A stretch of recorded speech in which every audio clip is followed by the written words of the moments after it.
Welcome back to News 6 Extra. I'm streaming executive producer Thomas Mates, filling in for Julie Broughton. Uh, she's on vacation right now, but meteorologist Jonathan Kegas will be in this afternoon with your forecast. In the meantime, we are looking back at 1 month of Epic Universe. It was 1 month ago that the grand opening was held. We were there as thousands of people streamed into the newly christened park. But since then, things have developed a little bit. They've gotten their footing. Some things are working better now than they were at the start. Some things are still a bit of a problem. For a little bit more on all of that, we turn to the theme park expert here in the newsroom, Haley Coombs. I don't know about the, but I like to say a. But yes, thank you. A theme park expert. If you want to downplay your accomplishments, that's up to you. So well, yes, thank you. Of course. So Haley, like I said, it's been a month.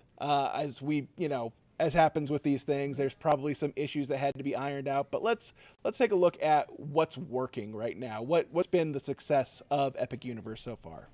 Yeah, sure. And we're still waiting on getting, concrete numbers. Obviously, we'll find out more of TDT coming soon with the profits and also Comcast earnings next month. So, but yes, what can we reflect on this first month? Well, a lot of talk still. There was a lot of buzz going into the opening, but now there's still a lot of buzz. And one of the things that it was a talk in this newsroom and also, of course, online, if you even do a Google search, the lack of shade in the park. And I can't help but highlight this area in particular because, well, it's the first day of summer and we're about to enter the dog days of summer. And as we know, it gets really hot, especially at a theme park here in Central Florida.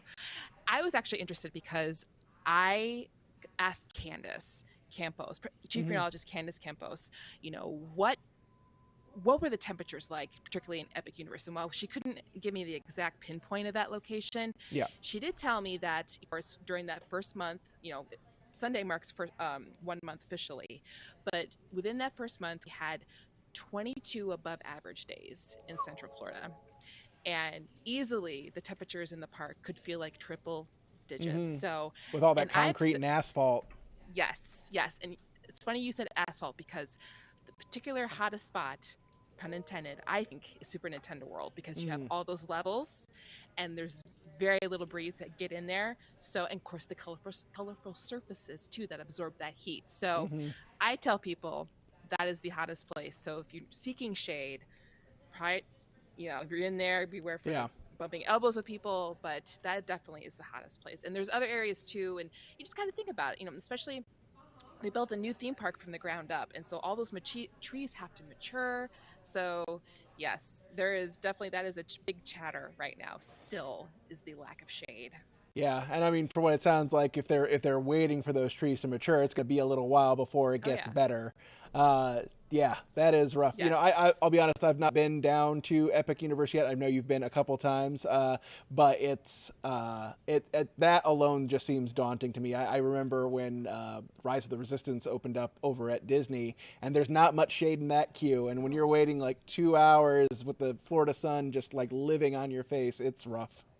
Yes. And then you just mentioned waiting. And that's, of course, another thing that has been a hot topic. Of course, at any theme park and any busy day, you're going to have wait times that rack up. In the beginning, the wait times were not that bad because Universal capped ticket sales. And so the attendance was not what we expected. But now that we've had some holidays and we're getting into that July 4th holiday, those wait times have definitely racked up into the high margins of triple wait times. I actually just looked, just casual, just look at the map, and the one that I thought was rather interesting was the werewolf.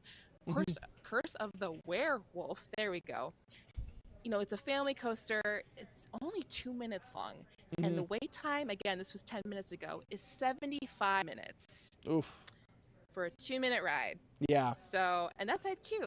Not an inside queue where you have AC. So again, jeez. With the thing with Ministry of Magic, right? They were anticipating like hours and hours long queues, but most of it's indoors, correct? Yes. And that queue is more than a queue; it's an experience. So you have a lot of look and entertainment. But yes, there is a good portion of the queue outside, and of course you have the the immersive feeling of going through the Metroflux and the atrium. So, but yes, that when I talked to the VIP tour guide when I went the first time, they said that that holds 6 hours or worth of time, but I think probably Ooh, not. So yeah, 6 hours. That's your whole day at the park.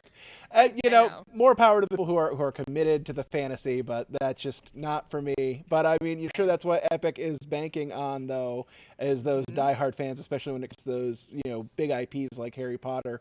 Um, Hmm. so we're a month in, but Epic is, from what we were talking about a little bit earlier, Epic's already looking to the future. There's more to come from this park, even though it's just getting under its feet under it. Correct, correct. And even 2 months before this opened, they Universal dropped a teaser vacation though, and in it, President of Universal Orlando Resort Karen Irwin said, "We are already working on the next epic thing." And earlier this month, Universal actually, filed for 2 permits. And while they're not all that exciting, we don't know all the details, but there is one for a commercial permit for a building, and then also one that describes as interspace build out, which is probably pertaining to the new restaurant there. So Hmm. little by little, we're expanding. If you look, I remember looking at it with the Aereo, there's tons of room to expand. Hmm. It sits on 750 acres, but that's just one part. They're not using the entire parcel. So yes, there is Wow. indeed lots of room. One of the areas obviously I remember seeing was behind Super Nintendo World again. Harry Potter, as you said, that's a key IP that they will Hmm. definitely on. So, but yeah, definitely. Yeah, certainly. And they have so many IPs that they could explore Hmm. further. For instance, I mean, just thinking off the top of my head, Minions, that's already been a big cash cow for them already. So I could Hmm. certainly see that whole Despicable Me land popping up in the next 5 to 10 years. But it's going to be interesting to see how they grow that park. Um, it's the expectation was that this is going to be a boon for entire tourism industry. I know we're getting some info on the TDT numbers today, so Hmm. we'll get a little more info on that. But just anecdotally, have you heard about just like you said, there was going to be thousands of people on iDrive every day. Have we been seeing those crowds materialize? Yeah, yeah. I mean, I know we talked to the president Icon Park about a month ago, or right after it opened, and yeah, he was saying there was already seeing boom. So, but yeah, I mean, and so that's as much as I know right now. But Hmm. yeah, and then and they've always said, like, it's the park's expected to bring in 2 billion for Florida's economy. And so, yeah, Yeah, yeah.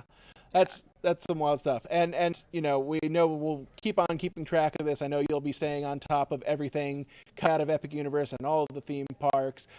You have an article that kind of down a little bit more of what we were talking about, this 1 month look back at Epic Universe. Where can people Hmm. find that? Yeah, just go to clickorlando.com/theme parks. And as always, I appreciate your input on the conversation, because we do want to know what has your experience been like. So Hmm. please type in the comments. What do you think has been, the biggest success or something that has been Hmm. lackluster? So it'd be Or great to hear from you. tips and tricks for first timers as Hmm. well. I'm sure it'd be greatly appreciated, especially if you need a strategy to stay cool out there. Hmm. All Hmm. right. Well, Haley Coombs, thank you so much for your time and your expertise as always. Thank you. Thank you.